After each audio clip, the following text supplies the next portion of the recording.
We are asked to find the vertex of this function. So the first thing that I'm going to do is I'm going to write down the standard form that we've been using, and I'm going to use the absolute value family bars so that you can see exactly what this is going to look like. So to find the vertex, we need to use h and k. So if you look at our function that we were given, my h value is here and my k value is here.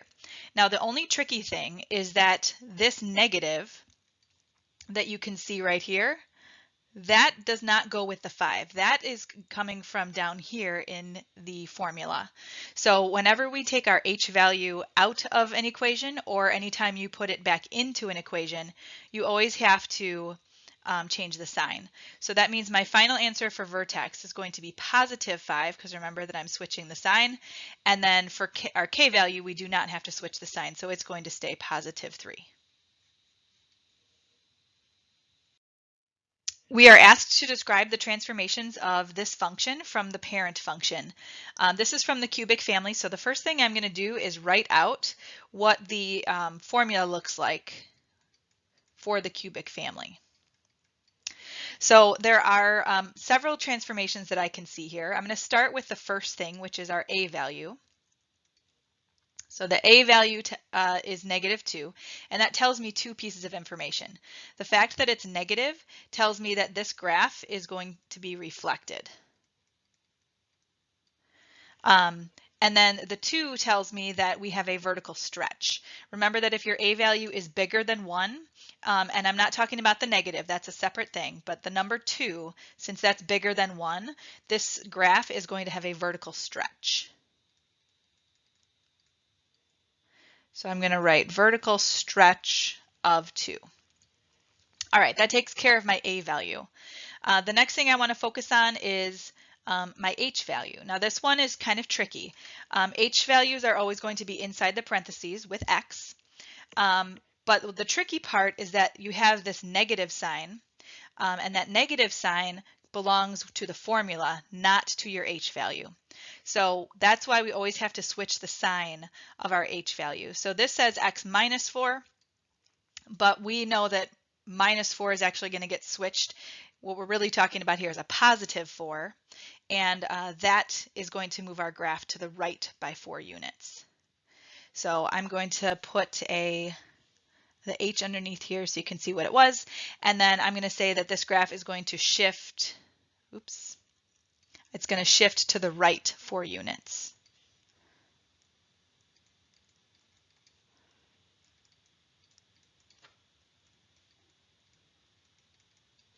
And then lastly, the final thing we would talk about is this k value. But if you'll notice on our equation up here, I don't have anything being added or subtracted. So if you wanted to see it, you could add a +0 there. That would be your k value. But because it's 0, that means it's not moving up or down. So we don't have to say anything about it. If you really wanted to, you could say there's no vertical shift, but it's unnecessary. All you really have to say are what is different from the parent function. So we have 3 things. The graph is reflected because of the negative. There's a vertical stretch of 2 because our a value is 2, and it's being shifted right 4 units. We're asked to compare what the graphs of each of these functions would look like, and to describe how the graph of the second function would look compared to the first function. So the first thing that I noticed when I looked at these two functions is that they look really similar. They have a lot of, not a lot, but they have some things that are in common. Specifically, the things that are in common are that they both have -2 times the absolute value of x. That's in both equations. So that means that both of these equations would be reflected, and they both have a vertical stretch of 2. So let me write this down. So the things that are the same about them is that they're both going to be reflected, and they both have a vertical stretch of 2.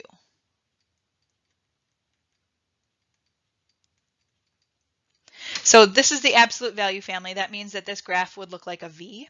So the parent function, if you can kind of imagine what that looks like, if you graphed these functions, not only would the v be upside down, but it would be a little bit narrower because it would be like it was getting stretched from the top and the bottom than when you compare it to the parent function. All right, now let's look at what's different about them. So the only thing that I noticed that's different is that the second function has this -3 on the end. Everything else is identical except for that. So the change from the second function from the first function is that this second function is going to be shifted down 3 units. So I'm going to write different, and I'm going to say that the second function is shifted down 3 units. And I knew that it was shifted down and not left or right because that -3 is not inside the absolute value bars. So that's like our K value that moves it up and down, and we don't have to worry about switching the sign. If that number had been inside the absolute value bars, it would have been a horizontal shift, so either left or right, and we would have had to switch the sign. We are asked to write the equation that is the translation of the parent function for the square root family, that is left 1 unit and up 4 units. So first thing I'm going to do is write down what our standard form looks like using a, h, and k. So I have y equals a times the square root of x minus h plus k. So that's what our standard form looks like. Now I'm given 2 pieces of information that we're going to take this equation and we're going to shift it left 1 unit. When we're talking about left or right, so I'm going to circle this, when we're talking about left and right, that is referring to our h value. And when we're talking about shifting something up or down, like this says up 4 units, that is our k value. So you'll notice that in the green equation here, there's an a value, but because the information I was given did not say anything about a reflection, and it did not say anything about a stretch or a shrink, that means that our a value is not going to change. So what that means is basically we're going to ignore it, or it's going to be a 1, which is unnecessary to write. So I'm just going to kind of cross that out for now because we don't need to worry about it. Nothing is changing. All right, so for my answer, I have y equals, inside the square root, I have x minus h. And I want to write it out in 2 steps so you can kind of see what's happening. So I have the x minus, and that's coming from the formula. And then because we're going left 1 unit, left is a negative direction. So I actually have a double negative here, which is going to turn into a positive. So that's why we say that when you're either putting something into your h value or taking it out of your h value, the sign is going to flip. It's not because magic is happening or something weird is going on. It's just because the negative is coming from the equation. So it's either going to change a positive to a negative, or it's going to be a double negative like we have here, which is going to make it look like a positive. All right, and then I have up 4 units. Remember, you don't change the sign of your k value, so that's going to stay plus 4. So my final answer, I'm going to simplify this, is going to be the square root of x plus 1. That's where my left 1 unit is coming from. And then plus 4 on the outside, and that's telling me that this graph is being shifted up 4 units. Use vertex form to write the equation of the parabola in the graph. So the first thing I want to do is identify 2 pieces of information about this graph. Number 1, I want to know what the vertex is. So I'm going to put a purple point here where the vertex is, and then I want to identify what numbers are in that ordered pair. So if I look at my graph from the origin, I'd have to go left 2 units and up 2 units to get to that point. So my vertex would be -2, +2. And remember that those represent my h and my k values when I plug that into the equation.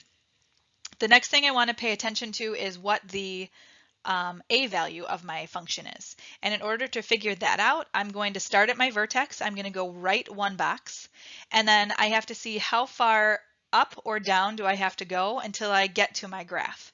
So it looks like at 1, my graph is about here. So if I go up from my little red line there, it looks like I'd have to go up 3 boxes.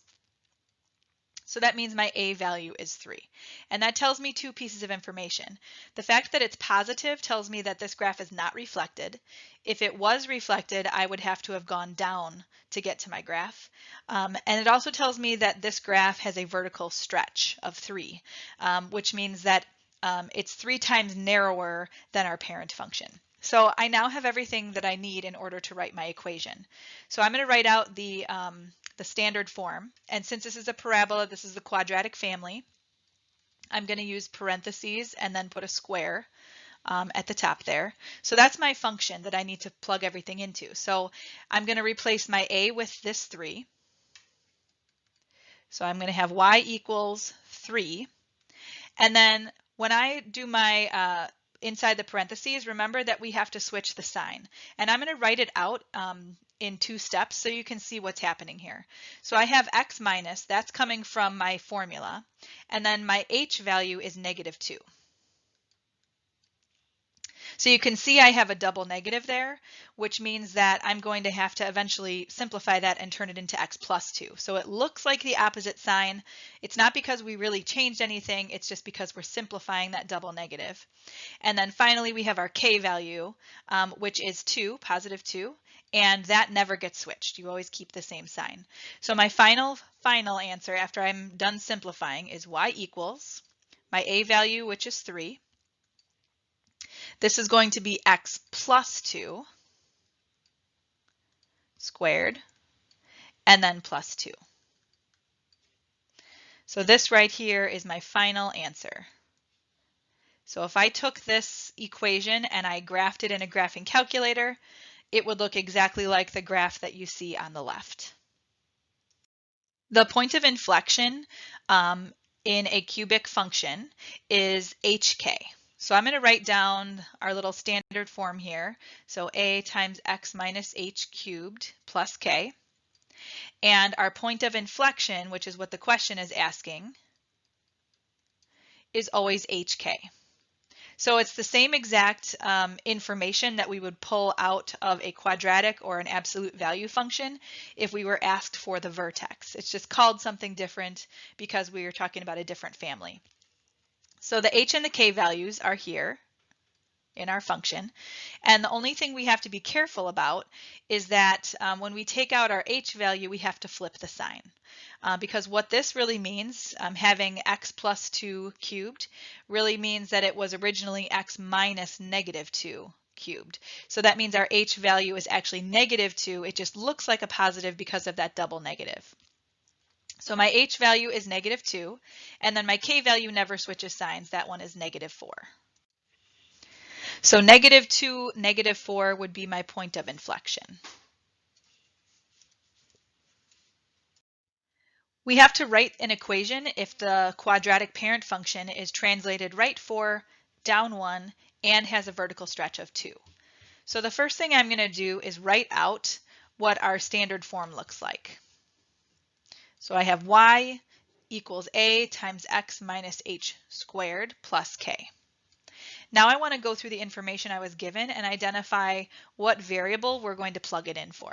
So the first thing it tells us is that this is being translated right 4 units. And whenever we're given left or right, that's a horizontal shift, that is going to be plugged in for our h value. The next thing I see is that this is going to be translated down 1 unit. Up and down shifts, those are vertical shifts, are going to get plugged in for our k value. And finally, this vertical stretch of 2, that's telling me an a value. The only other thing that we could possibly have, which we do not in this problem, would be if this problem told us that the graph was reflected. That part would also be a part of our a value, and it would make it negative. So since there's no reflection in this problem, what it's telling me is my a value will be a positive 2. So now we're going to go through and I'm going to plug in these numbers. So I have y equals, my a value is positive 2, so I'm just going to put down a 2. And then in parentheses, this is the part that's a little bit tricky. I have that I'm going to be going right for. So this x minus, that's part of the equation of our standard form. We cannot take that negative out. And now I have a positive 4. So if I just write positive 4 here, it looks like it's a negative 4. It looks like it switched signs. It didn't really switch though. It just is a positive 4 next to the negative that came from our equation. Oh, and I should have made that red. Okay, so we have x minus 4, and then for our k value, we don't have to switch the sign. Because it's down 1, it's going to be negative 1. So this right here would be our final answer. So you can see my a value, which was positive 2. My h value is positive 4. It looks like the opposite sign, but that's because the negative comes from the formula. And then my k value, because we're moving down 1, is negative 1.